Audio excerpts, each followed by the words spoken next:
You disappoint me. You've gone soft. If by that you mean I'm not bloodthirsty enough for this revolution of yours, you're right. It used to be your revolution as well. Yes. But it has taken us in different directions. Perhaps my vision was never the same as yours. I see now what begins as a dream can end as a nightmare. Some causes can become warped and twisted like some men.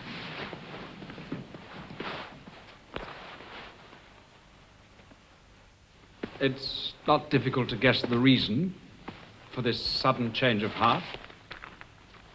I suspect it's the aristocratic company you've been keeping of late. Why, Paul, I do believe you're jealous. Why should I not be? Well, if it's any consolation, Sir Percy left for England a fortnight ago. Oh, then you don't know. Know what? That he's back. In Paris? You know, it amazes me how a woman of your taste and intelligence could tolerate such a fool. And now, if you'll excuse me. I have some duties to attend to. Bonjour, Monsieur. I swear you've been taking lessons. The cravat's a picture.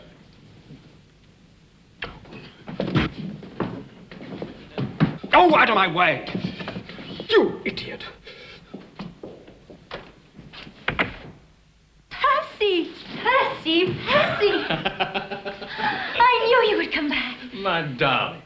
Well, I'm glad you're pleased to see me. More than we can say for your friend Chauvelin. Positively no sense of humor. Must be his dad. Oh, please, don't be so flippant, Percy. Chauvelin is terribly jealous of us. He actually frightens me. Frightens you, my dear? Nonsense.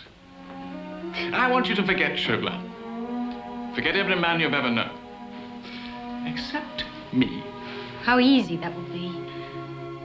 Sometimes you're so elusive. Are you an actor, too? Playing out some part in a strange charade? I've told you before, my dear. The one thing you must never doubt is my sincerity. I know behind that mask hides the true Percy Blakeney. That's the man I yearn to know. And so you shall, my dear. All in good time. How long is that? Marry me, and you have the rest of your life to find out.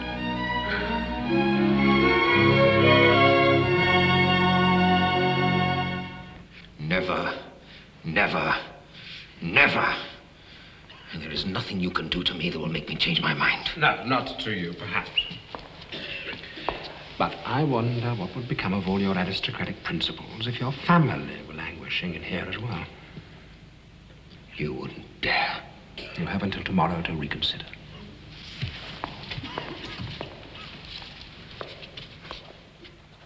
I intend to warn the de Tournay family and help them flee if necessary. Now look here, my dear fellow.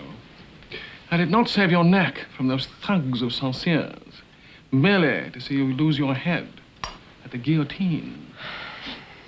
What? My mind is quite made up, Percy. I will warn the de Tournays there's no use trying to stop me. I have no intention of stopping you.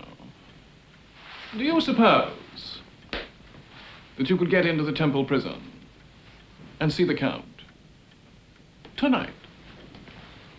Well, I think so. But to what purpose? I have a plan. Oh, you have a plan? You, who are practically incapable of any thought entering into your head, it is not trivial. Oh, really, Percy, this is serious. So am I. Deadly serious.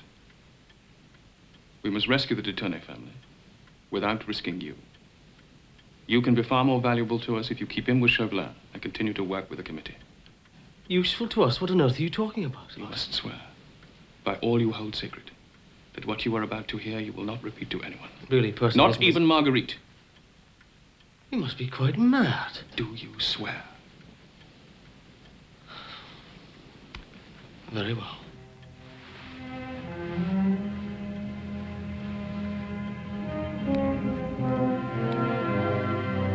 Do you recognize that seal? It looks like a flower of some sort. Correct. It is a Scarlet Pimpernel.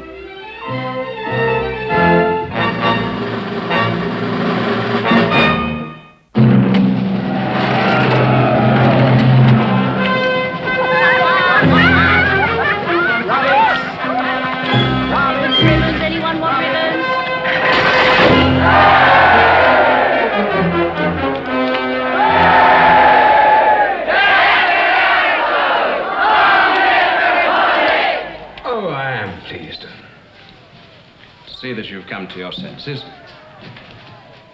You left me a little choice. Well, that was the general idea. You will leave for London at once, under guard, of course. Once there, you will reside at our French embassy so that you can introduce me into English society. And my family? They are to remain in Paris. Ah. So my family are not to be imprisoned. They are to be held hostage. That is the general idea. Take good care of our friend.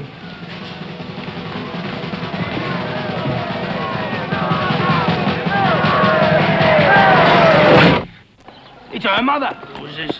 Always is, isn't it? The mother, right? Yeah. All right. Let's see your papers. Here. He thinks I'm an aristocrat. Casks of wine here, have we? Right.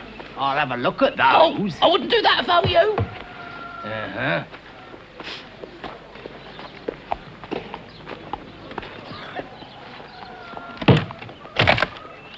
Oh, me best photo. No, don't hurt him, Sergeant. Don't hurt him. It's only me grandson. Here. Come here, Sergeant. Here. A word in your ear, Sergeant. Poor lad. Oh, he's got the plague. Oh, yes. Plague. I told you. I tried to warn you. Get him away from here. You take him away from here. All right. Here, take your papers. Oh, right you are, Sergeant. Right you are. Open the gate!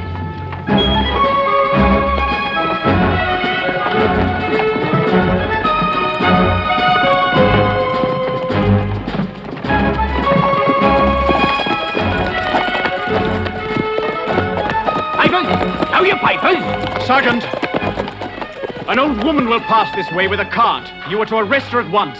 Oh, woman, sir. She passed this way 5 minutes ago. And you let her go? That was the Scarlet Pimpernel! Open the gates!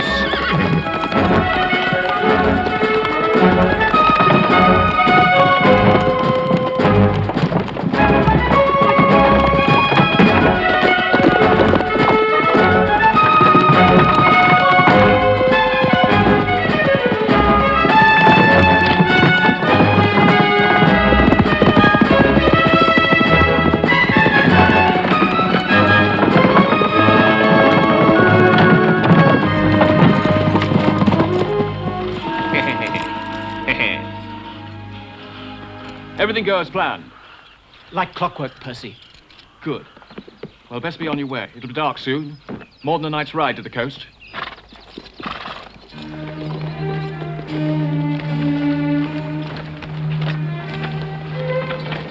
Mademoiselle. This way, Countess.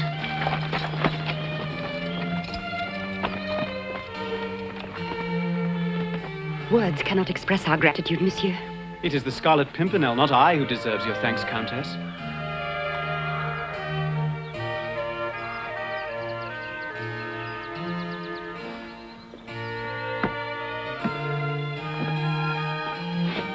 I was certain that you were the Scarlet Pimpernel. I would never presume to fill those shoes. I lack sufficient courage. I have yet to meet a more courageous cavalier. Or a more handsome one. Suzanne? It's dangerous. We must hurry.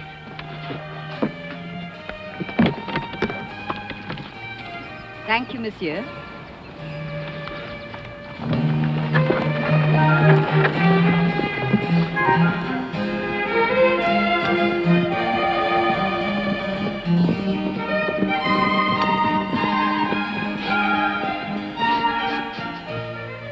You must be very much like your mother. Oh, I'm an ugly duckling by comparison. They say she was the most beautiful bride in Paris.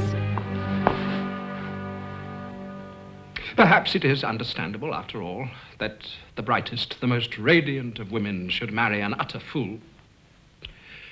When one recalls that he is also said to be the richest man in England. I think you'd better leave. As you can see, I am quite busy.